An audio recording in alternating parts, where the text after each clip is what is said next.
If it's excitement you want, thrills you seek, action you crave, then remember, adventure does have a name. Indiana Jones. Let her go. And now you can see him like you never have before.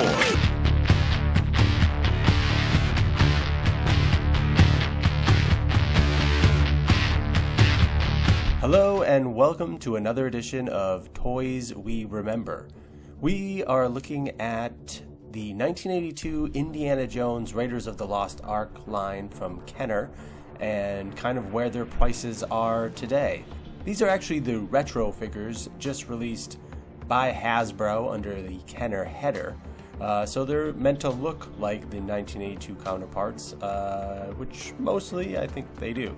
But today, again, we're going to be taking a look at kind of what the older figures have been selling for. So if you are collecting some of these retro figures and want the actual figures from 1982, you can get a good idea of what you may have to pay for loose and some of them on card. So let's take a look. And we start off with a bang.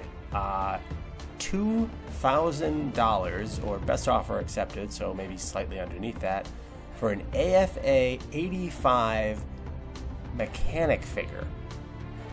I feel like these used to cost like $50 on card. At least I'm 99% sure I had one a few years back. And I can't really explain why these figures have shot up in price so much. It was kind of like an underappreciated line for a really long time, but now, I guess similar to Star Wars, it's shooting up, but these seem to far surpass a lot of the Star Wars figures. And I won't say these are common, and I won't say they're rare either, but I definitely had a few of these growing up, so I don't think they're super rare, but to see these prices spike as much as they have, it is really something. So there you have it. It's a German mechanic, mint on card, AFA 85 for $2,000. That's a wow for me. Next up, we have Indiana Jones himself. This one went for $62 plus shipping. But looks can be deceiving here. Neither accessory is original, or at least didn't really belong to this figure. And his thumb is broken. Very, very common problem with this figure. I think almost every single one I see has a broken thumb. So to get it without the broken thumb is pretty rare. But this gives you an idea like what people are paying for these right now. $62 for a broken thumb figure with two accessories that don't even belong to it. So yeah, I think you are going to expect to pay, I think, at least $50 for this figure with probably a broken thumb. Without it, you're probably looking at more like $100 with all accessories, probably more like $150. But more on that in a second. Now, one of the cheaper figures you're gonna find, it's Tote. He's the evil German in the storyline, and he comes with his overcoat, and he usually comes with a pistol, but that doesn't seem to be available with this figure. So $15 plus shipping, so basically like $20 total, which is reasonable. If you're gonna get that figure, I think that's pretty much on point.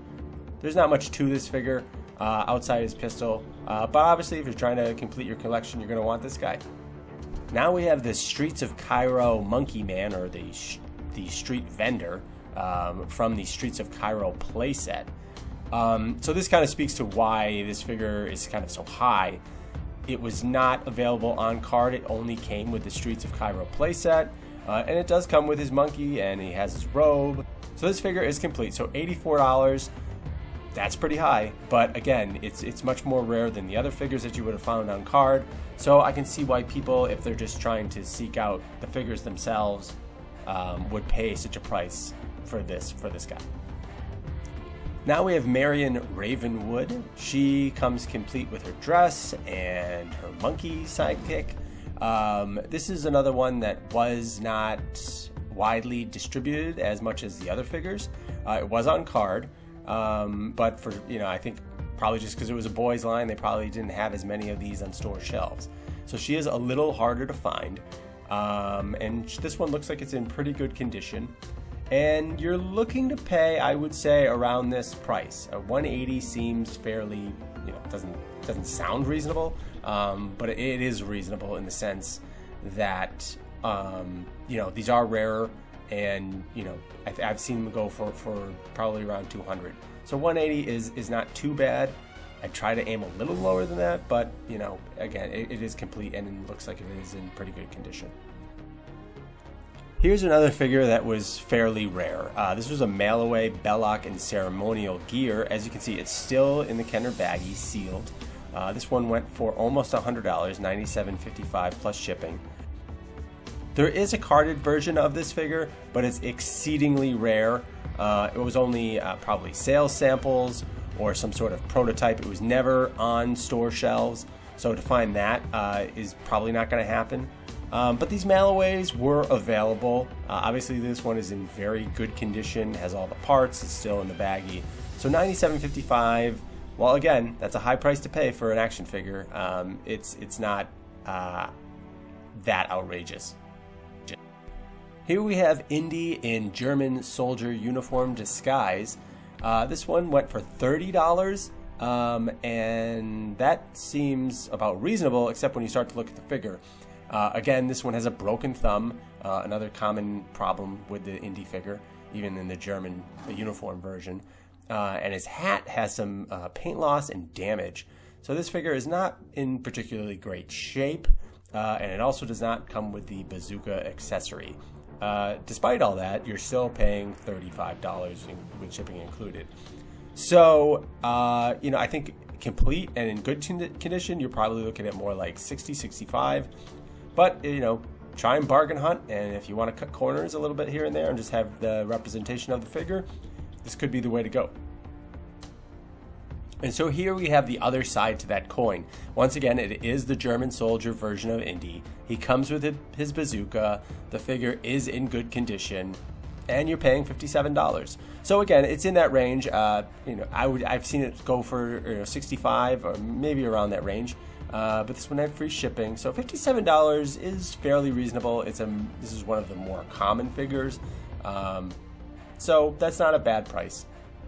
Here we have the Bellock figure from this line. Usually he comes with a small map accessory that does not come with this figure, this sale. The map is about the size of a stamp, so to say that those were probably easily lost would be an understatement. So at any rate, this guy went for $80, free shipping, looks to be in pretty good condition. This is not insanely rare to find, but again, it is very rare to find with the map. So I would say $80, probably a little high. I don't think I'd go that high, but again, these figures are going up in price. For what reason, I can't quite explain. I don't think it's the new movie, as these have been going up for a while. But who knows? Maybe it's just a line that people have come back to and really enjoy collecting. Something different, something that's not Star Wars. Here's another figure that is harder to find just because it came with a playset. This is another version of Indiana Jones, Map Room Indiana Jones. Obviously he came with the Map Room playset. Normally he would have a white robe that would go around him and a staff of Ra. So to see this selling for $94 is definitely high without all his accessories. But again, it's one of the more rare figures to find, and if you're looking to complete your collection of all the figures from the line, and not all of them were carded, that does make it tougher. So $94 seems pretty high to me. I would try to get for a little lower, but again, if this is selling for that without any of his accessories, then it looks like you're going to pay top dollar. Now let's check out some more carded figures. This is a sealed Tote. Again, he's one of the more common figures that you're going to find. Him and the Cairo Swordsman are probably the most common, especially on card. Those were probably the peg warmers back in the day, back in 1982. So this one, again, probably went for about $20, $25 a few years back, but it's shot up in price just like everything else. I feel like you could probably come away with this one for $100. So $155 feels like a little bit of an overpay, but it's a nice clear bubble. The card looks like it's in good condition. So if you're looking to get your carded Indiana Jones collection going, this is probably a good place to start. Next up, we have a bit of a more rare figure. It's the Sala On Card. You can see the giant Toys R Us sticker there. This one went for probably around $330. That was the listed price, but the best offer probably a little bit lower. And the bubble looks clear. The card looks flat. This seems, again, a little high, but you know, these are kind of what they're going for right now. So $300 is probably where you're gonna land with a lot of these figures. This one is not as common as a Tote or a Cairo Swordsman, but maybe it's become a little bit more desirable over the last few years. It came out in the second series, so it might be slightly tougher to find than those series ones as well. Now, if you're ever looking for a carded Arabian Horse, you might want to sit down. Granted, this is an AFA 85, but this one sold for a whopping $7,000. $7,000 for a plastic horse.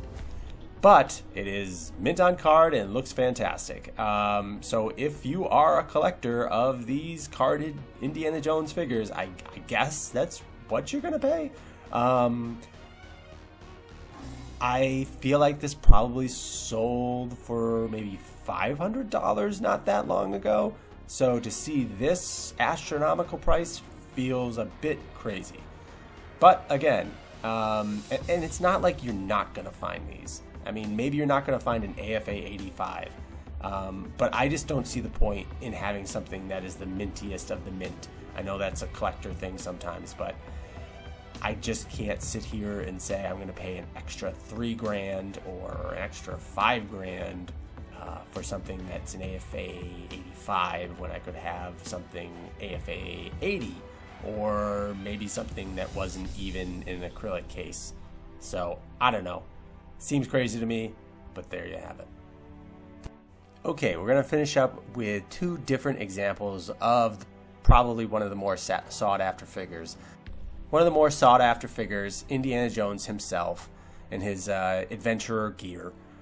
This one sold for $105, and it was actually listed for $150, so they went down quite a bit. Free shipping. It does come with his whip, not his pistol, and it looks to be in pretty good condition. It does say great condition. There's not a broken thumb there, so that's not that bad of a price if you're willing to not have the pistol or go seek that out afterward.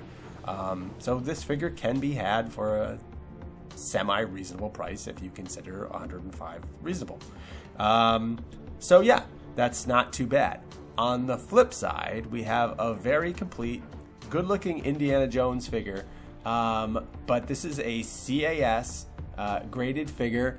Looks like an 85, and it sold for probably around $1,000. Again, this is kind of where the grading throws me off. I don't understand why you want to pay $900 more for something that you could have for $100, because that pistol sure isn't worth $900. So I question why people are paying this so much money, but I also question why someone paid $7,000 for an Arabian Horse on the card that was AFA graded. And this is actually CAS graded, which some consider a lesser grading service than AFA. Seems about the same to me. But I guess if you have the money and you're willing to want the best of the best, this is the way you go. As always, thank you so much for watching. These are a lot of fun. I've been having a lot of fun doing these, and I hope you guys have been having fun listening to them. So please come back soon. I think we're going to do another Vintage Superpowers pretty soon. Yeah, like, subscribe, and come back soon. Thanks a lot. Bye.